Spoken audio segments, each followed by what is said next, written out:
All right, so we're going to get started as people come in and populate. I want to say good afternoon or good morning to everyone, and welcome to Business Unusual. I, along with my co-host Peter Klein, started this webcast when the coronavirus pandemic hit and shut down businesses. And every week we talk about the recovery process, sort of on a macro level here at Long Island, and we invite industry experts in from some of the hardest hit sectors in which coronavirus has really devastated. Today, we really have the good fortune to have Michael Pfaff from the Long Island Ducks. He's the president and general manager, and Bill Borges from Long Island Gymnast Gymnastics, allgymnastics.com. Bill's been involved with gymnastics, cheerleading, summer camps, and everything for his entire career here on Long Island. And I think these are really important topics to talk about today, because recreation in the summer, without recreation, what are we doing, right? We're going crazy here. We're going crazy here as Long Islanders. Before we begin, Peter, I wanna start our weekly agonizing and debate over this market. I can't understand it. So we're a little tick above 26,000 today, I think, in the Dow. Let's talk about some of the headlines. So last week, I think we added another 4.8 million jobs on top of the 2.7 that were added in May. So June added 4.8, May added 2.7. That's about 7.5 million jobs. But overall, we lost tons, right? We lost tons of jobs in April. Many of those jobs, Joe, may never come back again because they're in sectors that are hard hit, and it's probably has changed forever. Yeah, so we're adding jobs back, which is great news. The federal government is celebrating the news. I'm not so sure. I'm not so sure that we're adding enough back and that we're adding them back in the right sector. But once again, Peter, the market doesn't care. It doesn't care, right? I think when we were talking earlier, Mike called it a zombie market. I think that's right. It's sort of hovering. And so what is it? Are we waiting for November? Are we waiting for the election? What the hell is going on here? Markets will move. Thank you, Joe. Good morning, everybody. Markets will always move. Think of a pendulum, and they will always move to the extreme, either too high or too low. So in March, because of the pandemic and the shock that there was there, and the lockdown, we went down substantially. And since April 1st, we've made an heroic jump in the market, largely due to the stimulus program unleashed by the federal government. $6 trillion. Unfathomable. I mean, doubled, maybe triple of what the 08 crisis was. And that has impact. I mean, it's a lot of stimulus. The problem is it's artificial. It's not like earnings are doing well. It's essentially the government saying, hey, let's give you a boost, economy, and then take it on your own and you run with it. That can work perfectly, but unlikely, because there's always some kind of, there's always issues that occur. The biggest of those issues, in my view, is this notion of animal spirits, people being just overly enthused, and creates a bit of a casino-like atmosphere. And number two, the debt levels are off the charts. No one's talking about it. $26 trillion in debt, $3.8 billion a year in servicing that debt. That is going to have a crowding out impact. Beware of the debt situation. Yeah, so it's interesting because March 31st, right? It was the worst quarter ever in the history of the market. Then in April, we lost almost 21 million jobs. The United States lost 20.7 million jobs in April, but the market recovered. All on the news of PPP and stimulus dollars, right? Mm-hmm. And it's gone. And then Q2 wound up being the best quarter ever in the history of the stock market, ever. Stock market, not economy. So we're seeing the issues here, right? There's a disconnect between earnings of the companies in the stock market, as well as the idea that that the economy is recovered. I mean, and I said it last week. investors are looking for the three V's before November: a victory by the president, a V-shaped recovery, robust recovery, economically, not stock market, and then a vaccine. And I'm not so sure they're going to get all three. Yeah, maybe Meatloaf has it right, man. Maybe 2 out of 3 ain't bad, you know? Maybe. That's Yeah, the well said, best Joe. way It's to good. go. That's good. Mike, I want to turn to you, and certainly we welcome your comments on anything, but I want to talk about our beloved Long Island Ducks, right? So we're season ticket holders, and I got to tell you, it broke my heart. It broke my heart when I learned that you guys would not be opening. It was sort of a weird course of events for me. I think it was like June 19th. The announcement came out that you guys were going to have a truncated season. I interviewed the county executive on a webinar, and we talked about how excited everybody was to open. And then out of nowhere, news came that the Ducks were not going to be playing this year at all. So what happened? Like, what happened? We were so looking forward to it. I'm sure nobody's heart's broken more than yours over it, but what happened? Yeah, it was obviously very disappointing news, and not the news that we were working so hard towards. When the stay-at-home orders came down in the middle of March, we began work on trying to make sure that we were able to open up the gates this year. And as recently as that June 19th press release, you know, that encapsulates 3 months of work and time spent getting the ballpark in a position to reopen. And the entire time, the phase 4 reopening was spectator sports with 25% of capacity. So in everything that we put forward, whether it was to governmental officials or healthcare experts, the people that we work with, our partners, we put together this COVID-19 readiness plan to operate the ballpark. And we put it forward based on that 25% capacity. Now, having half a season essentially with 25% capacity would still be a tremendous loss for us, but we were willing to do it to have some sort of a season. And we put an awful lot of work into it to make the ballpark as safe as possible. And it was the day after we received approval on our testing regimen for players that Governor Cuomo had a press conference with the governor of New Jersey and the governor of Connecticut, in which he announced that in phase 4, spectator sports would be permitted to begin again, but at 0 capacity, no fans. So that was something that was new. That was a surprise to us to hear that. I actually thought that perhaps he misspoke during that press conference. And when I went back to the website to see the area, you know, where 25% was noted, it was completely wiped clean. So we immediately began to work with the county executive, Steve Ballone, who was supportive of the plan. He believed in the plan. He put the plan forward to the state.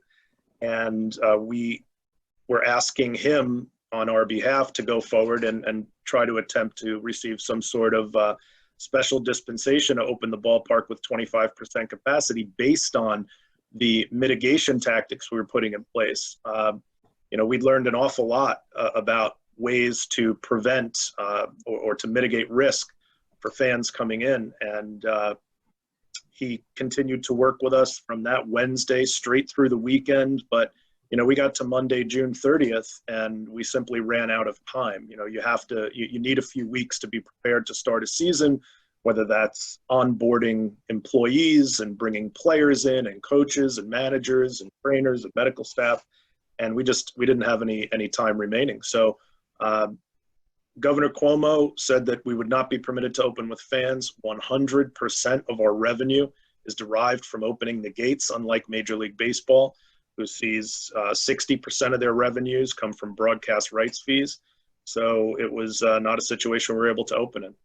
Really incredible turn of events. What people need to understand too, I think, is the county is dependent on revenue from the Ducks as well. You guys have a revenue sharing plan place. I mean, with the lost sales tax revenue and now no revenue from the Ducks, this county is just really, really, really suffering and really behind the 8 ball. And there must be, Mike, how many people are not being brought back to work? I mean, these are people that are dependent on these summer jobs, especially. What's going on there? So between the Ducks and our food and beverage company, we employ approximately 250 people each summer, and none of those jobs exist, obviously, if the ballpark's open. So we didn't hire any of those folks officially. And what about the players? I mean, where are the players in all of this? Where do they stand? Well, it's a lost opportunity, not just for the game day employees and the fans, but obviously the players as well. The players that play in this league do so to continue playing at a high level against good competition with an opportunity to get back to the major leagues. And none of those jobs exist. So the 8 teams that operate in this league with 25-man rosters, that's another 200, professional baseball players that won't get the opportunity to continue chasing their dream. We got to start to understand and acknowledge that people need distraction. We need things that are going to be recreational. We need things that are going to be motivational. I mean, let's not forget for all you Yankees fans, you hate when I mention this, but let's not forget the Mike Piazza home run after 9/11, right? Let's not forget what that did for New York and for the country, and how important professional sports, and particularly baseball, is, and bringing our kids and celebrating with a hot dog. It's really incredibly important to our mentality and our motivation. And it just seems such a shame that that's not going to happen this year when we seem to need it more than ever. Americana. It's what I'm also surprised about, Mike, is that they did this, the state, with an outdoor venue. I mean, I can almost understand like Broadway where it's so packed in there. But in an outdoor stadium, if you're using mitigation, if you're using a mask, if you're keeping away from people, I don't really understand what was their reasoning for doing that. Well, I'm not going to speak for the governor. He can explain the rationale used, but I would tell you that part of this discussion is about the future of sports, and I think a lot that we learned, if this, as you mentioned earlier, if we don't get those 3 Vs and there's not a vaccine, we're going to be in the same spot in 2021. So I think a lot of what we learned in terms of mitigation is going to have to be in place anyway. So there are two things that I think were really important that we would definitely utilize if there was not a vaccination available. But one was there's a Long Island company called National Safety, Health, and Compliance Commission in Smithtown. They're close to you there, Joe. And AJ Caro, I believe, is the owner, and John Berlingeri was their president, we met with. And there was a story in Newsday about these, which is how we got introduced to the idea. They have these sanitizing stations that you walk through that take your temperature. You stand in front of an iPad-type device that takes your temperature. You walk through, you get your hand sanitizer, and then there's a fine mist/fog that you walk through, and it disinfects you and your clothes. So I thought that was really smart, because most of the cleaning techniques that you're seeing in ballparks, arenas, theaters, they're talking about basically spraying everything or fogging everything, bathrooms, countertops, shared surfaces, because people come in with the bacteria or the germs or the virus. This kind of disinfects them before they come in. So we were going to put those at all the gates, including the employee gates, the front office, the 2 entrance gates for the public, so that literally everyone who came in the ballpark was disinfected and temperature checked on the way in. At a major expense to you. But we're willing to go to the expense to make sure it's as safe as possible. And there was another piece of the kind of disinfection and the safety of the ballpark that was really important. We came to know this product through Long Island MacArthur Airport, who's utilizing it. It's called Silver Defender, and it's an adhesive. A lot of these municipally built buildings are similar in nature. They have the same types of push bars and doorknobs and push plates, shared surfaces. And this Silver Defender adhesive is cut to fit those surfaces, and it kills 99.9% of bacteria, 99% of germs. One application lasts 3 months. And we put these adhesives, they're in our front office right now, on the doorknobs and the shared surfaces, the light switches, things like that in our front office. We're going to put it all around the ballpark. We bought it. So those are just 2 of the mitigation tactics that we were ready to deploy.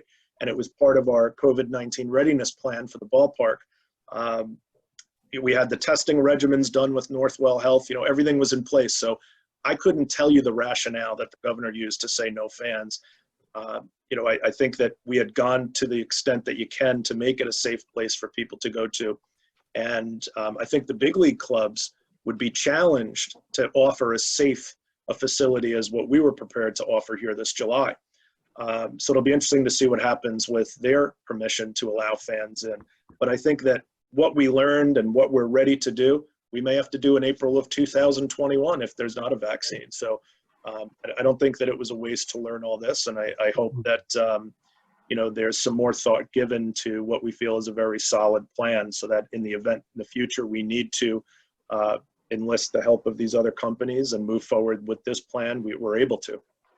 Yeah, it sounds like you guys did a terrific job. So Bill, youth sports, right? So part and parcel on Long Island, and I'm sure across the country, is the importance of youth sports. I mean, helps in the development of self-esteem of our kids growing up, teaches them teamwork, leadership, helps families have a safe place for their kids to be after school and on the weekends. Big challenges, big challenges now going on in all of that. So talk a little bit about the challenges you guys have had and sort of how you've gotten climbing back to where you are now. Yeah, so like everybody else, it was tough. We all know the physical benefits of sports, but you can't forget the mental aspect of it. And these kids, it's gives them something to do, gets them off the couch, gets them away from their computer. So for 3.5 months, these kids are, not doing these sporting activities, which is, it's a shame. And our issue, is trying to keep them engaged somehow because we want them to come back. And, once they stop, it's hard to get them back. So our whole process through this was when we were shut down, how can we engage these kids? So right away, we started doing Zoom classes. We started doing a lot of social media, emailing. We did these campaigns to keep the kids engaged. We gave them calendars of exercises to do. We did as much as we could in hopes that, it'll last a month, it'll last a couple weeks. But as we know, it's, 3.5, 4 months into this, and, we just opened up yesterday. So it was a difficult challenge. How did that go? How did opening up go? So it went well. We went in, did a lot of training. Like Mike, we prepared. We actually have the Silver Defender as well, Mike. Great product. Just so you know, it comes in rolls as well, so you can put it on many surfaces. So yesterday, prior to this, we had done a survey to see who would come back. And it's funny because it was interesting. 2 weeks after we closed was our first survey. And we had about 90% of the people said they would come back once we were allowed. As it dragged on, we did our second survey about a month and a half later. The numbers dipped to 80%. So now last week we reached out, we're opening up, who's coming back, and we're probably down to about 70%. I think the longer this goes on, the mental toll it's taking on people saying, maybe it's not as safe as I thought it was going to be going back to my normal life. So we opened yesterday. We opened to about 50% of our normal numbers, which is really good, believe me. But it's interesting. We have two segments. We have a competitive athlete and we have the recreational athlete. Now the competitive athletes, and similar to what Mike was saying, they have dreams and aspirations of going further. We see about 90% of them wanting to come back. It's the recreational side that we're seeing it. And I've spoken with dance studios, karate studios. Sure. Very difficult to get these kids back. Yeah, I got to tell you, because like you said, the longer that goes on, when we were kids, it was either go play baseball or sit your ass on the lawn, right? Now they have a million different things, social media, TikTok, whatever all these things are that these kids are being lured away from this for. And those recreational kids, they're there for the experience. They're there for the fun, and like going out to eat now, it's boring. I'm sorry. There's no hub and bub and music and anything. And if you go into these recreational things and it's very militant, what fun is it? There's no fun if you can't hang out with your friends and high five them and hug them and do all these things. Yeah. So how do you get past those challenges? It's tough. It's a learning process. I mean, the good thing is like the masks and these things have been normal for a month or so. or probably longer now. So the kids are used to seeing it, but it's difficult. You don't realize how much, when somebody's teaching you, how much you look at their lips and their facial expressions, and now you cover up. It's very difficult to get our points across. So even though it's only been a day, well, we did like a soft opening last week. We had a few athletes in, but it's a challenge. It's, and then we have the parents. We have some parents who are like, I need to do something with my kids. Please tell me you're running camps. Please tell me I can send them away. So we have that faction. Then you have the other one saying, we're not coming back till there's a vaccine. So, we're counting on the middle ground. Hopefully there's enough people out there who are, they're a little nervous, but they're going to come out and try it. So we're doing our best. We're fogging things. We're cleaning throughout the day. We're doing our temperature checks. We're doing, all of the certifications, making sure the symptoms aren't there. But it's a challenge on both sides. We've lost a lot of staff that won't want to come back. Some of them are just making more money on unemployment. They're not coming back. We have some that are primary caregivers. They don't want to come back. So it's a challenge on both sides. It really is. I also know that the seniors in high school who are going to play D1 sports in college are also having a very difficult summer because they need to stay in shape. They use this period. I mean, my son over at Chaminade High School, he's a graduating senior, and a lot of his friends are going to play lacrosse, and they have to sort of figure out how to work out and stay in shape this summer because their coaches are on them. So it becomes very heartbreaking for a lot of folks. Yeah. Yep. Mike, this issue of engagement, right? So so 6 months ago, the big buzzword in corporate America was culture. Everybody had their job, and there was, you could laterally move anywhere you wanted because the job market was so robust that companies had to create culture and culture committees to keep everybody engaged and everything else. And I think part of the sports world is this culture, right? We want an experience that people can go to and be a part of it. So how do you guys now you have this whole time period, right, where we have no ball games and no activity. So how are you guys going to keep the fans mindful of the Ducks, keep the Ducks in our minds, keep us wanting to go back to baseball and not move on to other things? That has to be a concern. Sure. Well, I think that our media department's done a nice job of staying engaged with fans on social media platforms throughout this process. People have been spending more time on social media due to the fact that many are unemployed. But ultimately, in sports and I think in life, your most important game is your next game, right? And how do we stay positive, work hard not to lay anyone off, and try to pivot to productivity has really been the question. So we're working on trying to get 2020 wrapped up from a perspective of reaching out to all our ticket holders, all of our plan holders, our sponsors, speaking to them about obviously this credit refund process, and then trying to rent the ballpark as much as we can. So we've had quite a few conversations. I mean, just some of the callbacks for people that I have to make include a men's league. We have camps running in August, 3 4-day sessions for kids ages 6 to 13 of all skill levels. Sign up information on liducks.com. The corporate events, I have interest in people wanting to take wedding pictures. Someone wants to have a baby shower here, a graduation ceremony, a men's wiffle ball league. So there's a lot of interest in renting out the ballpark, and there's certainly enough to keep us busy as we work to prepare for 2021. And what a lot of people may be unaware of in this business, we usually work from August to opening day for the following season. We begin our season ticket renewals for the following year in August of the previous year. So work on 2021 season tickets will begin, in August, and we begin selling sponsorship in September and October. So it's really a 6 to 7 month off season or sales season and preparation season for the upcoming year has just been elongated to 7 to 8 months at this point. So there's a lot of work to do to make sure that 2021 is our best year ever. and staying engaged with people and renting out the ballpark and staying positive is really a key there.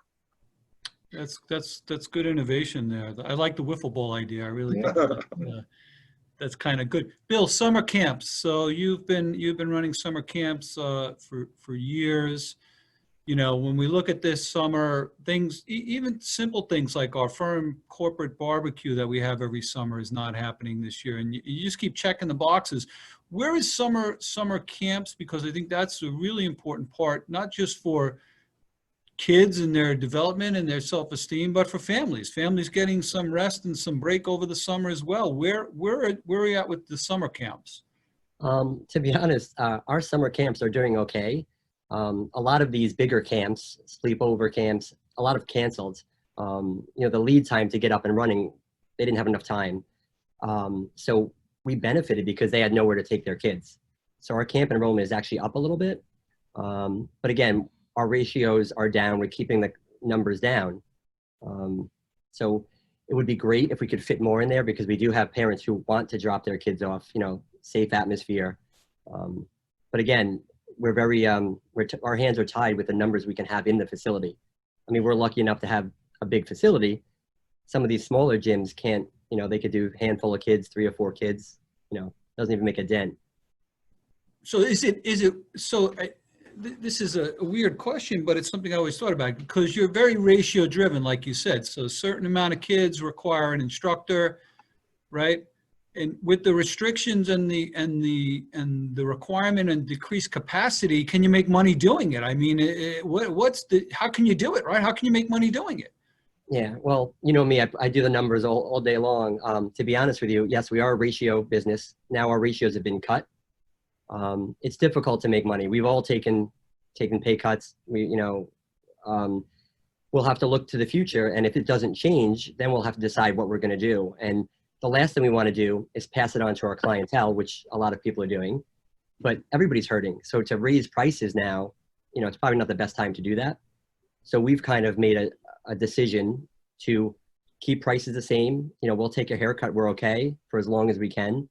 But, you know, there may come a point where we have to make a choice, either close shop or raise prices. But you're right. It's very difficult when you go from 8 kids to 4 kids.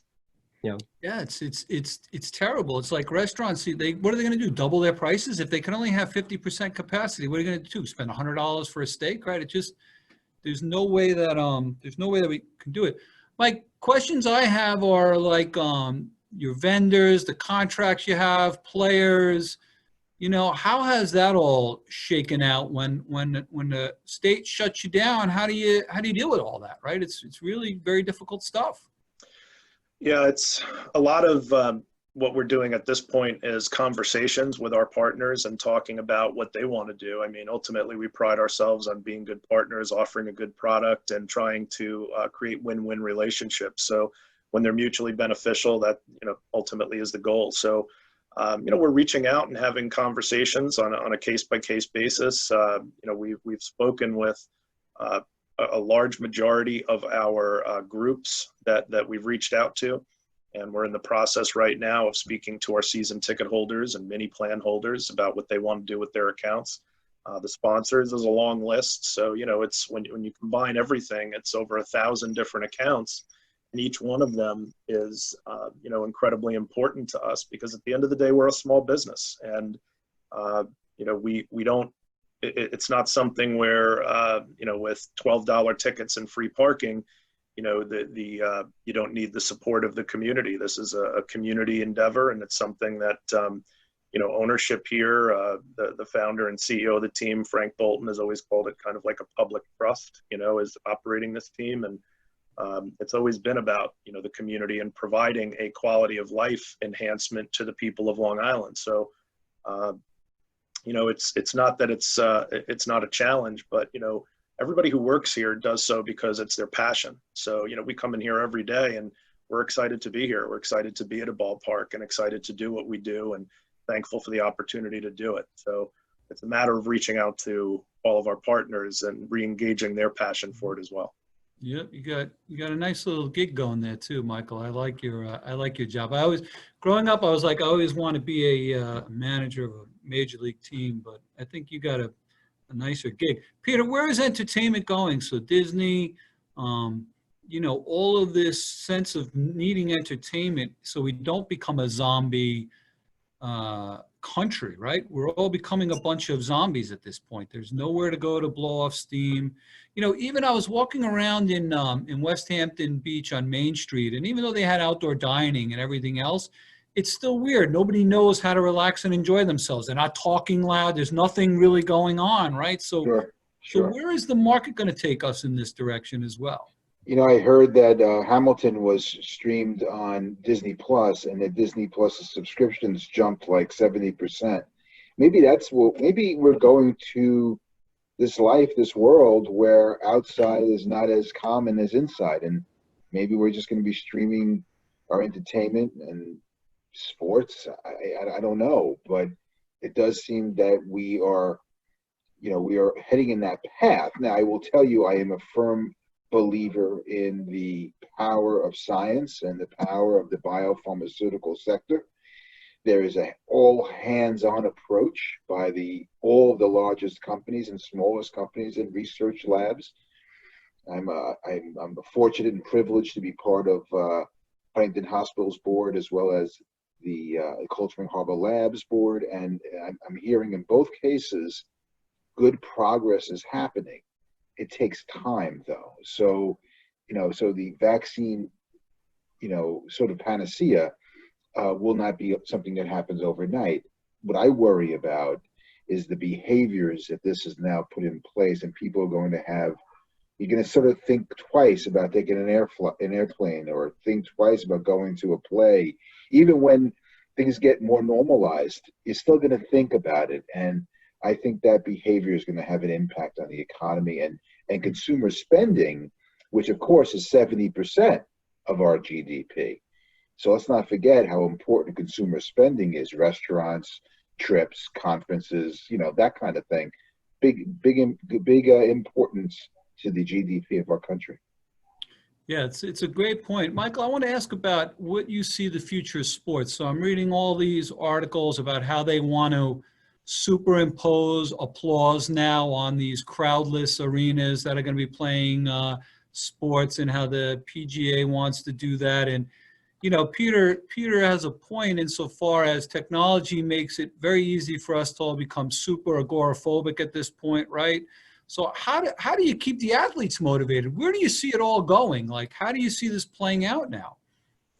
Well, I don't think that sounds very fun. I mean, nobody wants to hear about that. But I think that, ultimately there was something I saw recently where somebody said, when something is happening in an election year and they say that it's not about the election, don't believe them. It's always about the election. So I think once we get past this election cycle, my own personal opinion is that we're probably going to get a little bit more back to normal in 2021.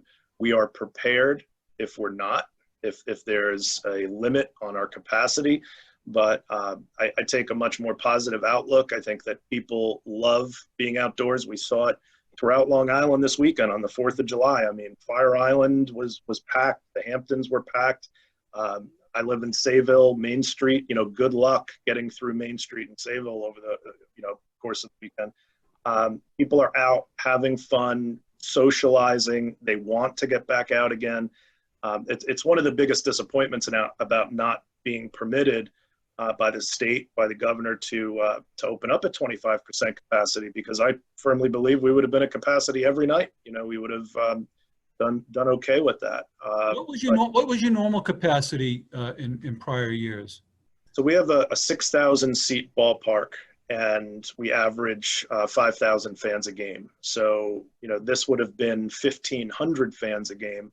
So it doesn't sound like it's too much of a stretch to be at that capacity for us, but remember, we would have had approximately 2 to 3 weeks for individual tickets to be on sale for the new schedule. So, there was a real desire on the part of a lot of folks to get out and to enjoy their life again. And this is something that people, whether it's baseball, football, basketball, hockey, people love and have a passion for, and go out and want to be part of the crowd and root for their team. And I don't think that's going away. I think, it can be enjoyed in different ways. And some people may enjoy streaming it when they're not there, or perhaps go to 2 games instead of 10 if the price gets too high. So the major leagues, have to be careful about the price points. I think you've seen a little bit of attrition in the stands because of it. But I think that the people that love sports and love competition and all the great things that, things like the Ducks and professional sports in general. I mean, we're not just about baseball. We're about, kids and family and quackerjack and hot dogs and everything else that's good. So, we're confident that, a lot of people feel the same way. And you could do that responsibly, right? I mean, why, you said that Sayville was packed, and you said that there was Fire Island was packed. I'm out here in the east end of Long Island for the week, and everyone was wearing masks or being respectful of spacing. And so I guess my point is, if this is our new world order, this is the new game in town, embrace it, folks. Make sure you have a mask in your pocket, wear it when you see someone approaching you, stay 6 feet apart, wash your hands, take your temperature, be healthy, and don't go out if you're sick. I mean, if we all did that, I think we would minimize the impact pretty substantially, no? I think that's happening. The numbers in New York have really done well. And we're seeing much less in terms of positive tests. We're seeing much less in terms of the percentage of morbidity. I think that people have done what they've been asked to do at great sacrifice to themselves, their businesses, their families. Everybody has done these things. And, at some point you have to kind of get back to it. If you recall at the beginning of this, it was all about not wanting to overstress the healthcare facilities, the hospitals. We haven't done that. And there's, it seems like the tents and the different areas that we saw at hospitals have all been taken down, at least in this area in Long Island. So at some point you have to get back to work. You have to get back to doing what you did. And I think, we're pretty much there. And as you said, Peter, following the guidelines, following the good practices we've been asked to do, being faithful to those, and putting increased, mitigation tactics in place, like we're prepared to do, like I know Bill is doing, and everybody else that welcomes the public to their facilities. We really should have been able to open up, and I hope that we can open up in the future, because I know that there are a lot of people that want to come back and enjoy a ball game. It does seem bizarre that as an outdoor facility, you're not. It seems bizarre to me, because if the restaurants are able to do it, I can't understand the logic, right? I can't understand the logic. But that's, I guess, the world that we live in. Bill, from a supply and demand perspective, so you guys have been cut back. Do you find that families want to participate and they're being precluded because you're not able to allow them in? Or how has that been impacting your industry? No, I think the people that aren't coming back, it's because they're nervous. The people that are coming back are, getting back to normal, trying to get back to normal life. I don't necessarily think that, we're not busting at the seams. We can't, we haven't hit our max ratios yet. I still think it's going to take time for people to get a little bit more comfortable going out. And you see it on the news. Like you said, Fire Island, people are out. So I suspect that over the next few weeks, we should see an uptick, or at least that's my hope. This is week 1, and I know there are parents who have called saying, oh, we're going to do week 2 and week 3. We want to see how things go. So, we're just waiting. My big fear, to be honest with you, and I spent the weekend coming up with a plan. What if something happens? Somebody comes down with a case, whether it's a staff member or a kid.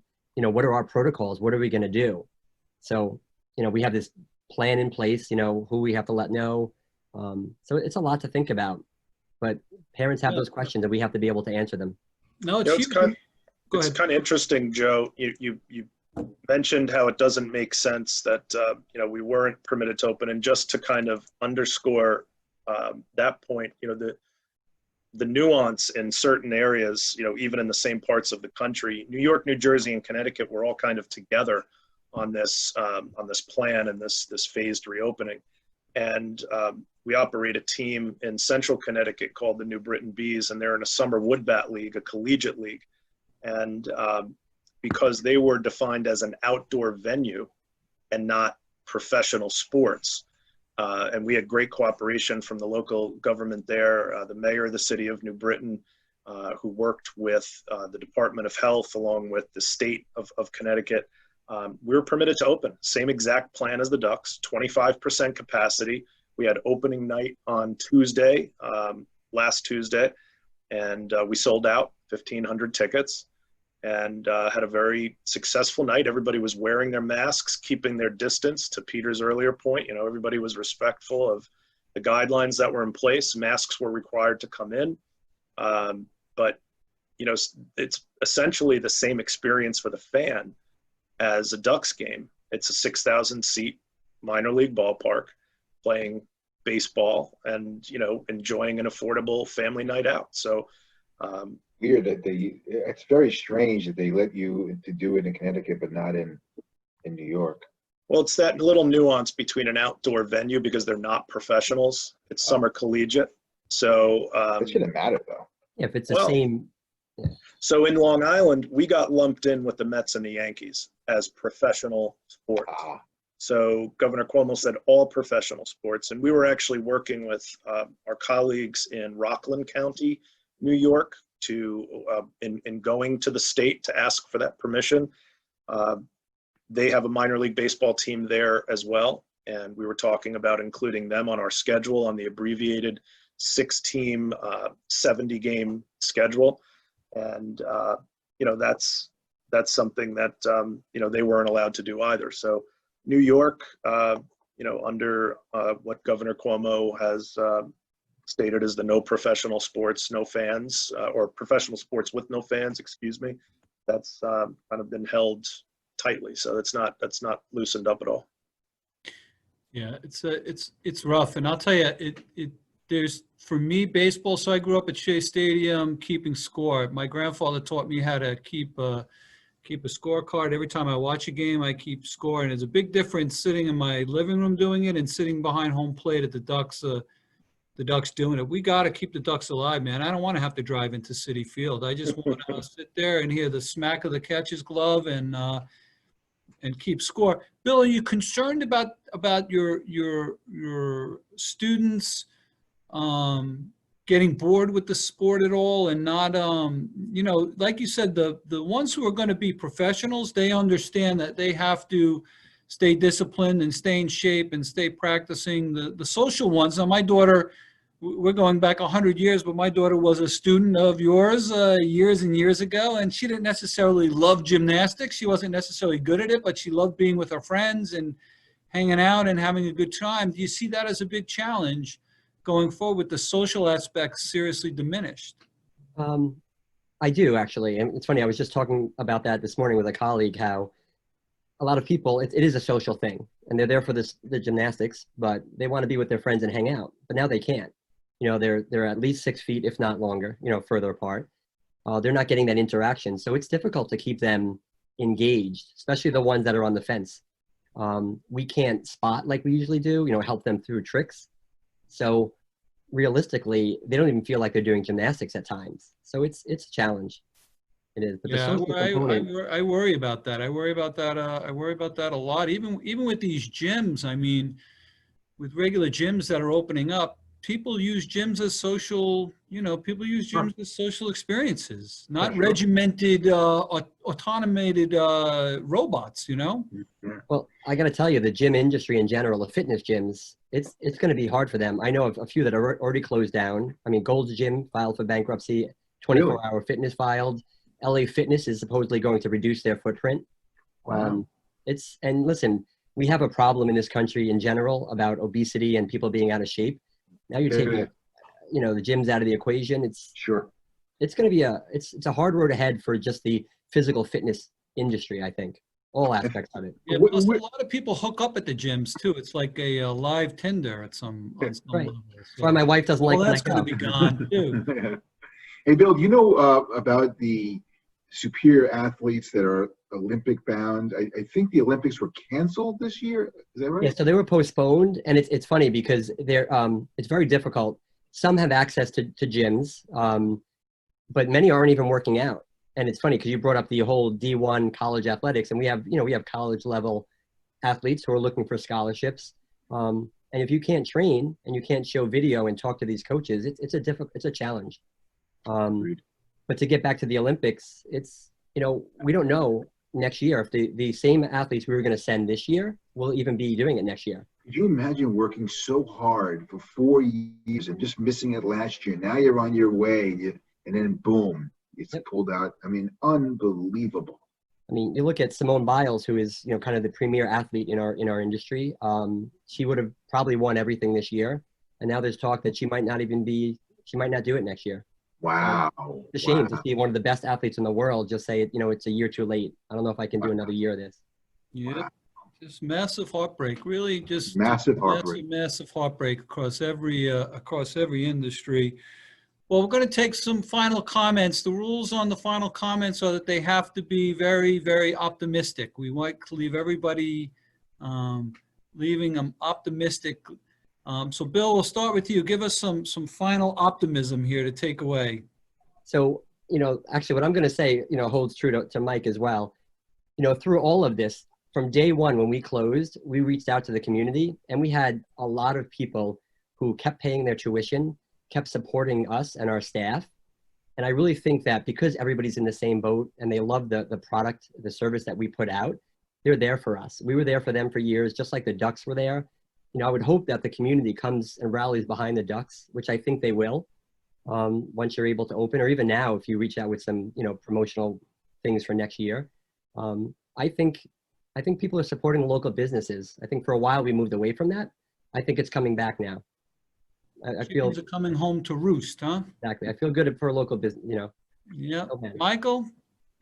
Yeah, I mean, we're, and I agree with you 100%, Bill. I think that we have seen in our outreach so far, many of our sponsors and ticket holders are rolling over their money to 2021, which is obviously helpful. And, we are taking sponsorship requests for 2021. So if anybody wants to support the hometown team, we're here, and we're not going anywhere. We're here. We're working hard today. The staff is here, and we're working at not just filling up the ballpark with those types of events that we spoke about, but talking to our partners and also booking 2021 as well. So we look forward to seeing everybody at the ballpark. We will be here. I'll be there. Peter? Right. Okay, so in the last week out here in the east end of Long Island, I've become very optimistic about my fellow Long Islanders who are embracing this COVID New World Order, who are staying distant, who are wearing masks, who are being respectful of others. Hey, folks, we'll get through this. I always used to wonder why were, when you were in the airports and such, you saw a lot of, Asian folks wearing masks. And I always wondered why that was. I never understood the whole concept of it. It might be now that the world just gets masked.